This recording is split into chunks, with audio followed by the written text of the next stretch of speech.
Hello दोस्तों। एक शांत रात की कविता जिसमें हम अध्ययन पर ध्यान केंद्रित कर सकते हैं। कहते हैं ना, मुझे लगता है नाइट की स्टडी आपको सबसे ज़्यादा फोकस देती है। तो पहले मैं एक कविता के माध्यम से आपको ये वीडियो स्टार्ट करती हूँ। एक शांत रात, तारे टिमटिमाते हैं, रात की रोशनी दिल को छू जाती है।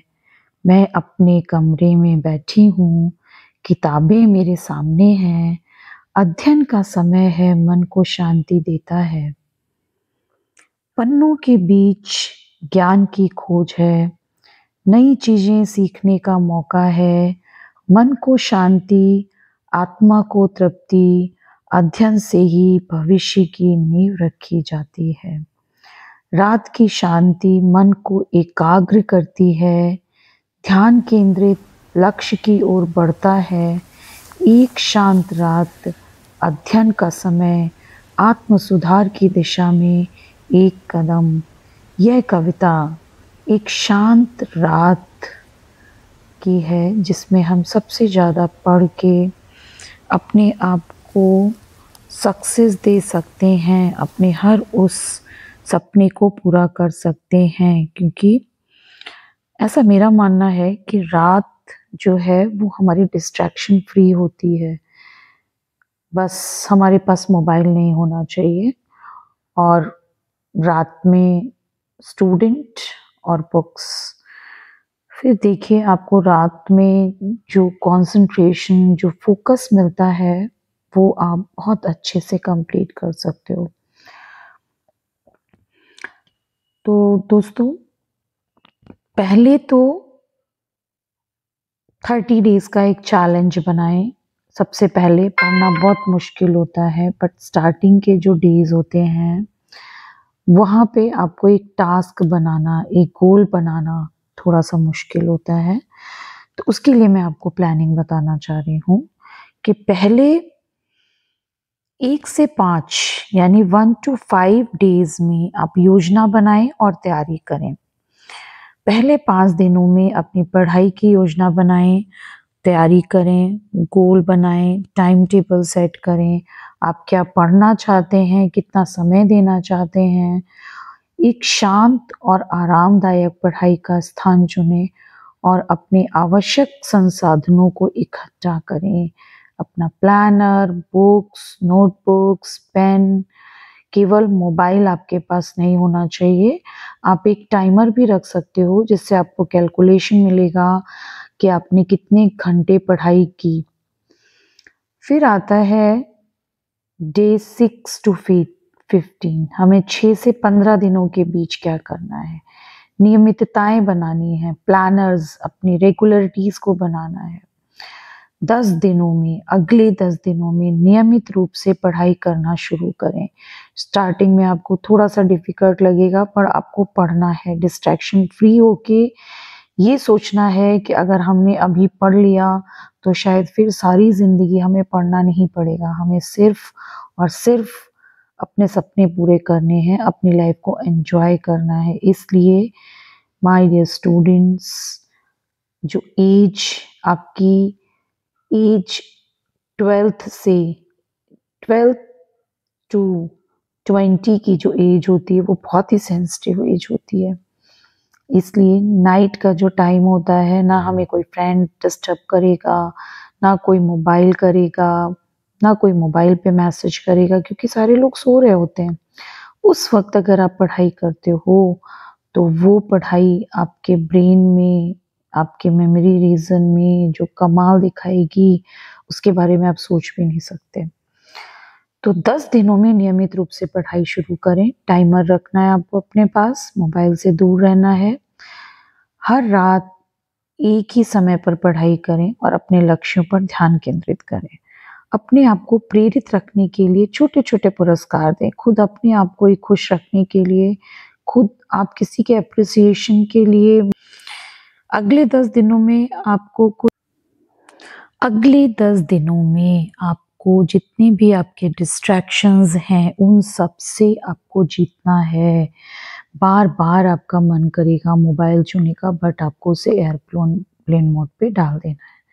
मोबाइल जब आप सक्सेस हो जाओगे तो आप कुछ भी कर सकते हो, फिर फ्री हो आप कुछ करने के लिए, बट वो 20 डेज़ का चैलेंज आपकी हैबिट, आपकी लाइफ को चेंज कर देगा और फिर आपको बुक्स में पढ़ने में मज़ा आने लगेगा, वो आपकी लाइफ चेंजिंग प्रोसेस है। तो अगले 10 दिनों में नियमित रूप से पढ़ाई करें और 16 टू 25 यानी 16वें दिन से 25 दिन तक चुनौतियों जितने भी चैलेंजेस आपके पास आए हैं उनका सामना करें। आपको हो सकता है घर पे रिलेटिव्स आ सकते हैं तो आपको उनसे थोड़ा सा विश करके आप अपना एक शांत कमरा लेके और आप अपनी पढ़ाई करो, क्योंकि जब लोग समझ लेंगे कि आप पढ़ रहे हो तो कोई आपको डिस्टर्ब नहीं करेगा। अपने आप को इंस्पायर्ड रखने के लिए अपने लक्ष्यों को याद रखें कि आपको करना क्या है। आप किसी की भी मोटिवेशनल स्टोरी सुने और आप उसके जैसे बनने का कोशिश करें। हर बच्चे का कोई ना कोई रोल मॉडल होता है और अपने आप को पुरस्कृत करें, अपने आप को एप्रिशिएट करें।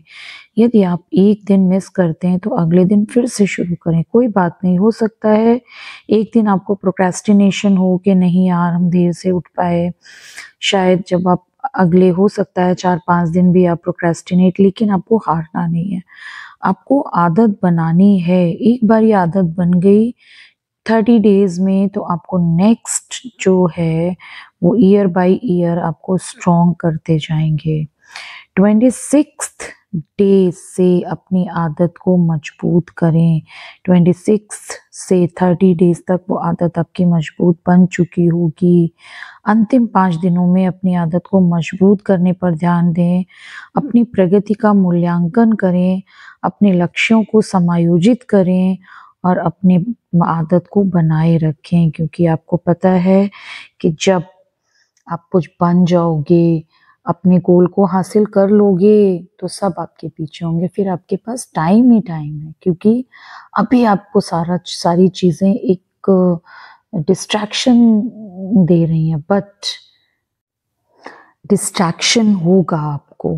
हो सकता है आपकी 30 डेज़ में 3 डेज़, 5 डेज़ ही आप अच्छे से पढ़ाई कर पाए हो, बट अगर आपका सेल्फ डिटर्मिनेशन होगा और विवेकानंद जी के कोट, जैसे उनका एक बहुत ही पॉपुलर कोट है, उठो जागो और जब तक काम करो, जब तक चलते रहो, जब तक भागते रहो, जब तक कि अपने उद्देश्य को प्राप्त ना कर लो। Arise, awake, stop not until the goal is not reached, achieved। जब तक आप अपने लक्ष्य को प्राप्त नहीं कर लेते हो तब तक आपको अपनी आदत को बनाना है, कंसिस्टेंट रहना है। और जितने भी आपके जो सक्सेसफुल लोग हैं उनके पीछे का जो हार्ड वर्क है, that is the challenge for them, और वो चैलेंज आपको भी एक्सेप्ट करना पड़ेगा। कंसिस्टेंटली अपनी वो आदत 30 डेज में आप बनाओगे। उठो और आलस करना छोड़ो, प्रोक्रेस्टिनेशन वर्ड अपनी डिक्शनरी से निकालो, क्योंकि ये प्रोक्रेस्टिनेशन आपको कुछ नहीं करने देगा। कुछ नोट्स हैं, कुछ कोड्स हैं, सक्सेस कोड्स अपने रूम में लगा लो। पहला जो पॉजिटिविटी दें आपको, सक्सेस मंत्रास हैं जैसे विवेकानंद जी के हैं, या इसमें आपने ही अपना एक बना लिया, I can do. Every day you get up in the morning and you speak to yourself that you can do, I can do, है ना। हम अगले दिन हर दिन सुबह उठ के जब आप ये सुनोगे कि I can do, nothing impossible, you have to achieve your goal, है ना, arise, awake, not to stop, तो वो चीज़ें आपको मोटिवेट करेंगी। क्योंकि जो एजुकेशन है दैट इज अ टूल, एक ऐसा टूल है जो आपकी लाइफ को चेंज कर सकता है। इसलिए पढ़ो, पढ़ना बहुत ज़रूरी है। और नाइट का टाइम चूज़ इसलिए करो क्योंकि नाइट में कोई डिस्ट्रैक्शन नहीं है।